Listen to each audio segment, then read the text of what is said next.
লুঙ্গি আপনি কেন পরেন? লুঙ্গি তো অবশ্যই পরেন আপনার কমফর্টের জন্য।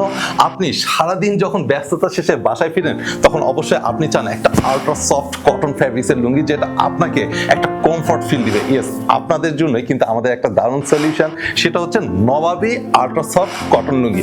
এই লুঙ্গিটা নিয়ে যদি আমি একটু বলি যে এই লুঙ্গিটা আসলে কাদের জন্য, এটা আসলে তাদের জন্য যারা মানে প্রিমিয়াম কিছু চান, যারা সফট কিছু চান। আপনাকে দেখাচ্ছি যে এটা আমাদের একেবারে একটা লুঙ্গি, যেটা এখনো ওয়াশ করা হয়নি। এটা যে হ্যান্ড ফিল, আপনি ভাবতে পারছেন যে ফার্স্ট ওয়াশের পরে এটা আসলে কতটা সফট হবে। সো এই ধরনের একটা লুঙ্গি আপনাকে মানে বাহির থেকে আসে যখন আপনার ফ্রেশ হচ্ছেন, এই লুঙ্গিটা পরছেন, আপনার সারাদিনের ক্লান্তি জাস্ট দূর করে দিবে। সো এই ধরনের লুঙ্গি যারা কর্পোরেট বিজনেসম্যান আছেন, সারাদিন শেষে যখন বাঙালি হিসেবে আমরা একটা লুঙ্গিকে খুঁজি, সো আপনাদের জন্য এটা একটা পারফেক্ট লুঙ্গি। এবং এই লুঙ্গিটা অবশ্যই মানে বয়স ভেদে এটা সবাই পরতে পারেন, বিশেষ করে যারা কর্পোরেট আছেন, বৃদ্ধ আছেন, সবাই অনায়াসে, বিশেষ করে আমাদের বাবা মা আছে, তাদেরকে যখন এই ধরনের একটা লুঙ্গি গিফট দিবেন, বিশ্বাস করেন তারা অনেক অনেক হ্যাপি হবে। সো এই ঈদে বাবাকে খুশি করতে, চাচাকে খুশি করতে, নিজেও একটু কমফর্ট থাকতে এখনই অর্ডার করতে পারেন আমাদের নবাবী এ গ্রেডের এই সফট কটন ফ্যাব্রিক্সের আল্ট্রা সফট কটন লুঙ্গিটি। জাস্ট ওয়েবসাইটটি ভিজিট করুন, কোনো প্রকার অ্যাডভান্স ডেলিভারি চার্জ ছাড়া চেরিবি থেকে পৌঁছে যাবে আপনাদের কাছে এই প্রিমিয়াম লুঙ্গিটি।